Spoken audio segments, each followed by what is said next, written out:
Hi everyone, I'm here today to talk to you about Longines, and more specifically about the brand's 190th anniversary as part of the Swatch Group.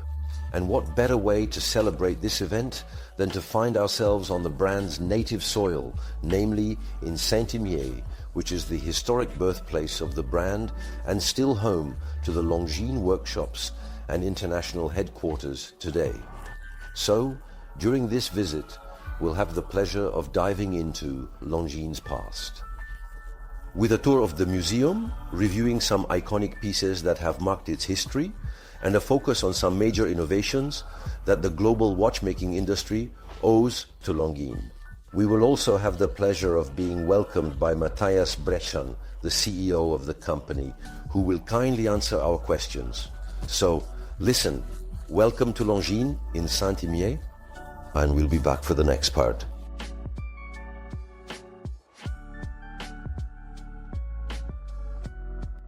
Hello, Matthias Brechan. Thank you for having us at the heart of the Longines house in Saint-Imier. This year marks the 190th anniversary of the company. In the museum, which traces everything, at least, a big part of Longines' history. And precisely, I wanted you to explain to us in a few words how Longines has impacted the watchmaking industry in general. I believe that Longines has really had a very significant influence on the development of the Swiss watchmaking industry in general. By the way, the museum we see here today is too small for our entire history. We can't even show everything we have. So we also have a project for expansion. Maybe you've seen the farm right in front of our building. So we are indeed going to move this museum in that farm to expand it and also make it accessible during the weekend, because here we're right in the middle of Longines, so we can't have the museum open on weekends. So indeed the museum contains, according to the information I have, some 600 different models that span these 190 years of the brand's existence. Among these 600 pieces, what are, for you, maybe the three iconic pieces in Longines' history? I think it's about the pieces, but also the technologies. If we start maybe at the beginning by really talking about the technologies that personally fascinated me the most. When I arrived here at Longines, it's been 2.5 years now. I had worked before, for more than 20 years already, in the Swiss watch industry. I knew Longines very well, but when I got here, I still discovered the richness of this history, the heritage of Longines. For example, I didn't know it was Longines who invented the GMT movement. And by the way, it started in 1908 because the Sultan of Istanbul approached Longines and wanted to have a watch that not only indicates the time of sunrise and sunset, but also what they called at the time French time, which is the time we know today, because back then there were indeed more and more trains and boats. For public transport, it was necessary to ensure that people were on time for the departure of these trains or boats. So Longines actually developed a pocket watch that indicated these two time zones, and in 1925, indeed, the first GMT movement in a wristwatch. And indeed, this year in March, we released the Spirit Zulu to commemorate this magnificent history from Mr. GMT. But then I also didn't know that it was Longines who invented the flyback. I didn't know that Longines was truly so incredibly advanced with high-frequency technology and cutting edge. And it's actually the high-frequency technology that, at the beginning of the 20th century, really revolutionized the timing of all sporting events. And by the way, it was Longines, the first brand, that was capable in 1914 to measure these sporting events to 1/10 of a second, and in 1916 to 100th of a second. And that's also why we relaunched the watch this year. 2 watches with a high-frequency movement, the Ultrachron. To indeed recall this, I would say it's a milestone indeed in the history of Longines, but more generally, even for the entire Swiss watchmaking industry.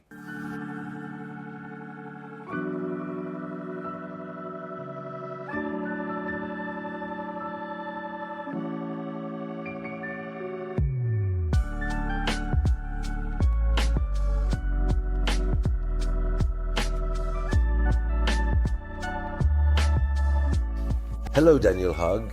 You are the head of brand heritage at Longines. Thank you for having us. We're kind of at your place here in the heart of the Longines Museum in Saint-Imier. We saw this morning and had the pleasure of listening to Matthias Brichin, who talked to us about the heritage of the company and some iconic models. With you, we're going to revisit some milestones of the brand that have left their mark on the history of watchmaking.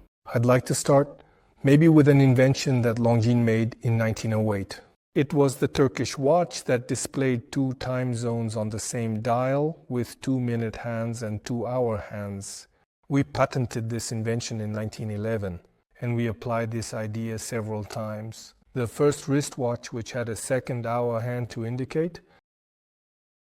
The time is exactly UTC plus 0.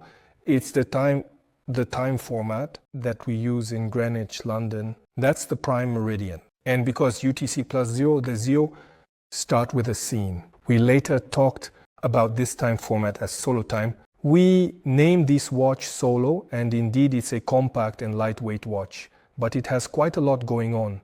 At the same time, it was specifically made for radio operators working diligently. On big ships out at sea, that's also why there are 2 3-minute sounds that turn red. It's the period when it's reserved for emergency calls. Emergency calls? Yes, and it's the silence. Radio. The complete and utter silence imposed on all ships. Yes, that's it. So this watch dates back to 1925. Another application a bit better visible here is the watch of Clyde Pangborn and Hugh Herndon. These are the 2 very brave Americans who made the first flight. Trans-Pacific from Japan to the United States. They landed near Seattle in 1931. They took this watch, Longines, a cockpit clock. So here we have 2-minute hands and 2-hour hands and 2 24-hour scales to always have the correct, precise, accurate, and reliable time at all times without fail. Normally, you only have 12 hours on the dial. Here it's 24 hours. For pilots, it's very useful. This type of watch that we call today a GMT, it's used up to today. You know, there are a lot of brands that make GMT watches. If we move to another field, another main invention, I can show you maybe. The first type of watch with a high-frequency movement is a timer that measures the 1/10 of a second, the same frequency we use today for the ultra-crawl watch. In 1916, we already went further with a timer that measures the 100th of a second, which uses a frequency of 50 Hertz, or if you want, 360,000 vibrations per hour. Device has used these instruments and tools because we have a long history of over 100 years as the official timekeeper and experience. For many sports, for equestrian, for skiing since 1924, for bobsleigh, for car racing and other sports. Cycling too? Cycling, we've timed more than 30. For example, the Tour de France for over 30 years.